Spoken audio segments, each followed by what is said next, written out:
Well, the mics are back on, and this is Radio Entrepreneurs. Welcome back. My name is Jeffrey Davis. I'm host of Radio Entrepreneurs.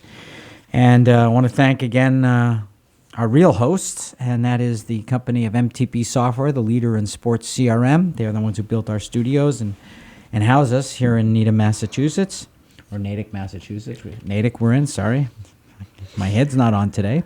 Our next guest is Pattie Sinacole, CEO and founder of First Beacon Group. Welcome. Thank you. Thanks for having me. Welcome. Tell us about First Beacon Group, what you do. We are an HR consulting firm.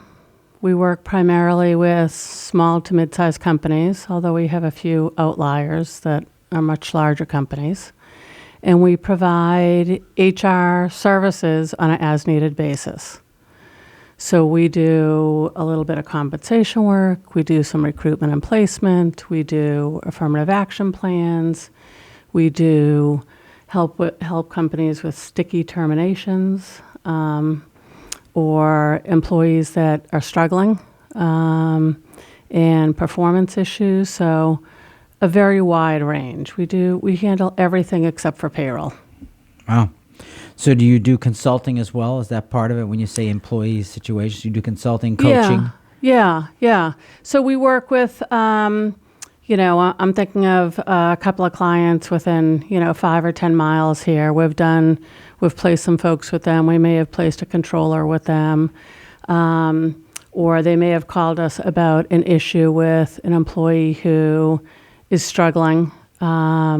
Maybe they're having an issue where they need a medical leave and they're not 50 employees, so they don't have to comply with some of the Family and Medical Leave Act laws that larger organizations need to comply with, but they're not sure how to sort of all work it out. They want to be a fair employer, but they also don't know the laws, and they're sort of trying to figure that out. So there's a lot of challenges for small and mid-sized businesses, especially in Massachusetts, in terms of HR and employment issues. Right.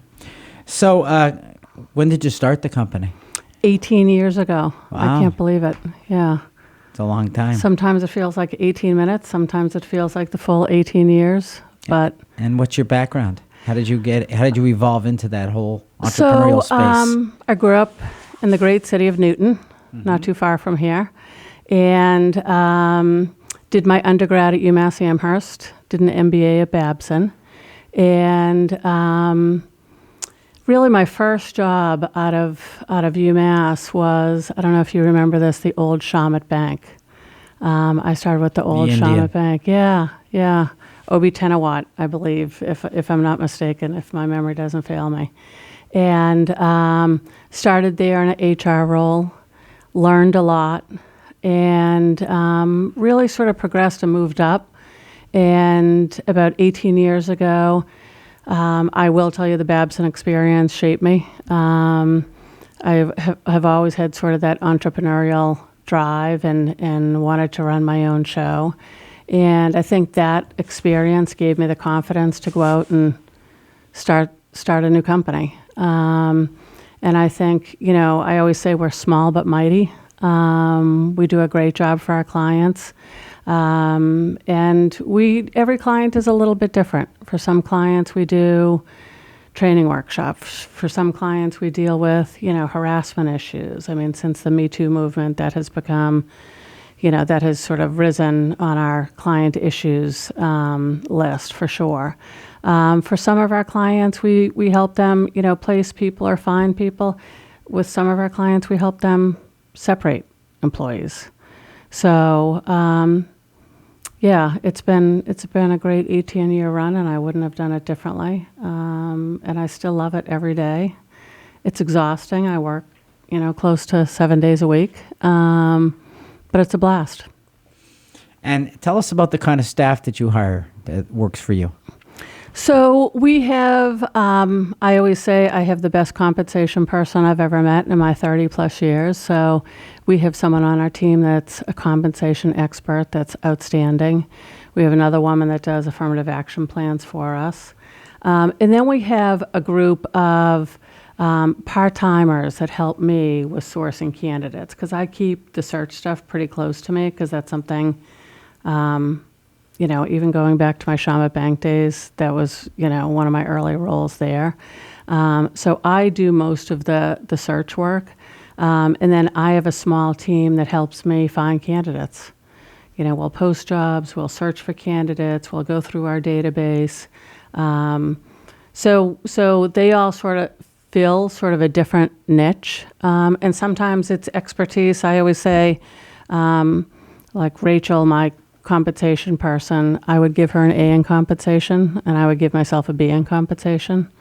So I always sort of surround myself with talent that I think sort of makes up for where I might be not as strong. So when you're selling clients, what do you tell them the benefits of, let's say, contract HR versus, let's say, going in-house and doing it themselves? I have a client, a CEO, that I'll use his words. He likes to buy us by the beer rather than by the bar. So he likes being able to use us on an as-needed basis rather than having a full-time person.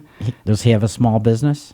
Yep. Okay. Yep, he does. Yeah. Small but growing. Right. And so I love that analogy because it sort of paints that picture of being able to use us for, maybe they have a more junior HR person on their team, or maybe that person is called an HR generalist, but that HR generalist has expertise in benefits and compensation, but not recruitment. Or maybe they're a recruiter, but they're not great at compensation. So we'll sort of fill in those holes on an as-needed basis. Interesting. We've been speaking with Pattie Sinacole, CEO and founder of First Beacon Group, LLC. Is it a very competitive field, this HR contract consulting? I think so, but I think if you do it well, you can stand out. I think there are a lot of sort of players out there that say that they do a good job, and we compete with them every day, and some of them do a very good job. I would say that most of the when we pitch a client, we always sort of pre-qualify that client and make sure they're a good fit for our services. And then there's times, I think, over the 18 years that I've realized that sometimes you have to say no to a business that doesn't fit your model, and that's okay. It's better to sort of say no and be honest and candid with that prospect. Has that become easier over the years? It certainly has, yeah. When you're building a business, you're sort of, even though you have a business plan and you have a strategy in place, you learn as you go, I think. I've learned a ton.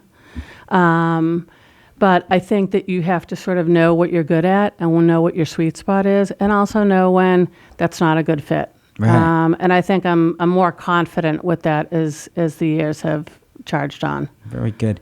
Pattie, if someone was looking for you at First Beacon Group, how would they do that? They could certainly go to our website. We have a website. There's contact information on the website. I always say I have two addictions. One is to coffee and one is to LinkedIn. I'm very active on LinkedIn. So, you could certainly find me on LinkedIn. Also, if people Google me, they'll find, the First Beacon Group definitely should come up. But I also write a column for the Boston Globe, so a lot of people see my name and, see my name pop up if they Google me that way too. Great. It's great having you on the show. I hope you come back this year with some, interesting issues for 2020 that entrepreneurs have to face. Yeah. Thanks for having me. That's great.